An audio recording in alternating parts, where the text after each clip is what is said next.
Hello बच्चों, आज हम लोग माध्य से कुछ क्वेश्चन पढ़ेंगे। देखिए इसमें क्या दिया है कि कुछ अज्ञात राशि है, उसको ज्ञात करना है। ठीक ना। इसमें सबसे पहले क्या दिया है तो क्वेश्चन हम लोग पढ़ लेते हैं। देखिए ये बहुत ही इंपॉर्टेंट क्वेश्चन है। ऐसा क्वेश्चन जो है आपको जो है कंपटीशन में भी पूछते रहता है, चाहे आप किसी वर्ग में पढ़ रहे हैं, यानी 8 से लेकर 10 तक पढ़ रहे हैं, उसमें भी ऐसा क्वेश्चन जो है पूछ देता है। तो आज जो है हम उसको हल करने जा रहा हूँ। ठीक ना। इसमें क्या दिया है, कहा है कि x1 x2 का माध्य 6 है एवं x1 x2 एवं x3 का माध्य 7 है, तो x3 का मान ज्ञात करें। देखिए सबसे पहले हम लोग का काम कर लेते हैं कि पहले ये दोनों का माध्य दिया है, तो माध्य के लिए क्या सूत्र होता है, तो माध्य बराबर हम लोग लिख लेते हैं, माध्य बराबर क्या होता है, तो संख्याओं का योग बटा में कुल संख्या। तो देखिए पहले दो संख्या दिया है, तो यहाँ पर लिख देंगे x1 और प्लस जो हो जाएगा क्या चीज़ x2, अब बटा में कितना रख लेते हैं, तो दो संख्या है तो 2। देखिए इसका माध्य कितना दिया है, तो 6 दिया है, तो माध्य के जगह पर कितना रख लेते हैं, तो 6 बराबर x1 प्लस x2 और बटा में कितना हो जाएगा 2। अब क्या करते हैं कि इसके बटा में क्या रख लेते हैं, एक रखकर हम लोग क्या करते हैं, तिर्यक गुणा कर लेते हैं। तो देखिए एक में x1 प्लस x2 से गुणा करेंगे तो वही आएगा, यानी x1 प्लस क्या हो जाएगा, तो x2 बराबर, अब इसमें गुणा करते हैं, 6 दूना का कितना हो जाएगा, तो 12 हो जाएगा। इसको हम लोग क्या कर लेते हैं, तो समीकरण इसको हम लोग फर्स्ट ले लेते हैं। ठीक।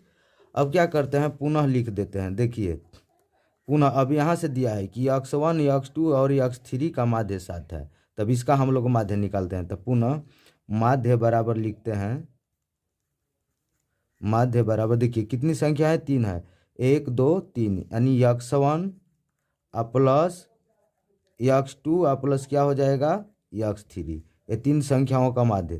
तो इसका बटा में कितना हम लोग रख लेंगे, 3 रख लेते हैं। ठीक।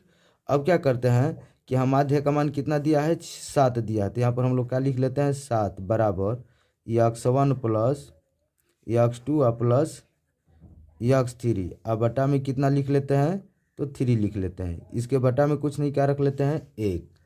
अब का काम करते हैं कि अब तिर्यक किसमें भी गुणा करते हैं, इसलिए लिख देते हैं कि x1 plus x2 plus x3 बराबर 7 दूना का 70 का कितना हो जाएगा, तो 21 हो जाएगा। कितना हो जाएगा, 21 हो जाएगा। लेकिन यहाँ पर अब देखिए इसको सेकेंड भी मान सकते हैं, नहीं तो छोड़ दीजिए, इसमें कोई आगे। अब यहाँ पर क्या हम लोग करते हैं कि देखिए x1 प्लस x2 का मान कितना दिया है, तो 12 दिया है, तो यहाँ पर हम लोग x1 और x2 के जगह पर कितना रख लेते हैं, तो 12, तो प्लस क्या बच गया हमारा, तो x3 बराबर कितना है, 21। अब हम लोग का काम करते हैं कि 12 को पक्षांतर कर देते हैं। यहाँ पर हम लोग लिख लेते हैं पहचान के लिए किसी से, तो समीकरण फर्स्ट से। ठीक। अब देखिए 12 को पक्षांतर कर देते हैं, तो x3 बराबर क्या हो जाएगा, तो 21 माइनस 12, 21 माइनस 12, इसलिए x3 बराबर कितना हो जाएगा, तो x3 का मान जो हो जाएगा कितना हो जाएगा, 21 में से 12 निकला, कितना हो जाएगा 9। यही हमारा क्या होगा, आंसर हो गया। अब चलते हैं क्या चीज़, तो दूसरा क्वेश्चन की तरफ। देखिए दूसरा क्वेश्चन में क्या दिया है, कह रहा है कि 30 के सभी अभाज्य गुणनखंडों का माध्य निकालें। 30 के सभी अभाज्य गुणनखंडों का माध्य निकालें। ठीक ना। तो इसके लिए सबसे पहले कह रहा है कि 30 के जो अभाज्य गुणनखंड है उसका माध्य निकालना है। तो सबसे पहले हम लोग क्या काम कर लेते हैं, 30 के अभाज्य गुणनखंड, तो देखिए यहाँ पर 30 का अभाज्य गुणनखंड क्या होगा, तो देखिए कितना कितना से कटेगा, वही हमारा जो है अभाज्य गुणनखंड हो जाएगा।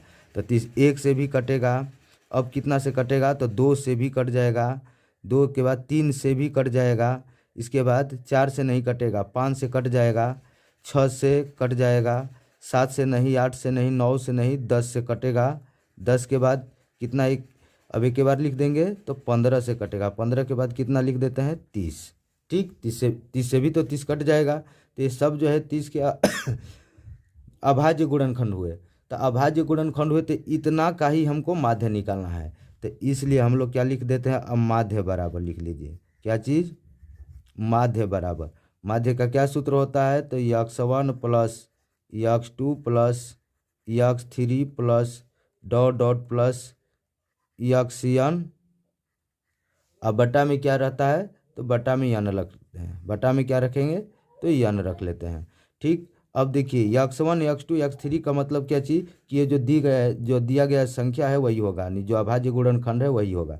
तो पहले हम लिख लेते हैं 1 प्लस 2 प्लस कितना हो जाएगा 3, प्लस कितना हो जाएगा, तो 5 हो जाएगा, प्लस में हो जाएगा 6, प्लस में 10, और प्लस में कितना, तो 15 हो जाएगा। अब बटा में कितना गिन लीजिए इसको, 1 2 3 4 5 6 7, एक हम लोग 1 2 3 लिख दिए हैं, 5 लिख दिए हैं, 6 लिख दिए हैं, 10 लिख दिए हैं, 15 लिख दिए, एक कितना लिखेंगे, तो 30 हो जाएगा।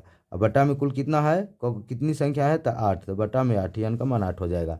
अब इसको हम लोग जोड़ लेते हैं, कितना होगा देखिए, 30 15 45, 45 10 55, 55 6 कितना हो जाएगा 61, 61 5 66, 66 3 जो है 69, 2 71, और 1 72 हो गया, कितना हो जाएगा 72।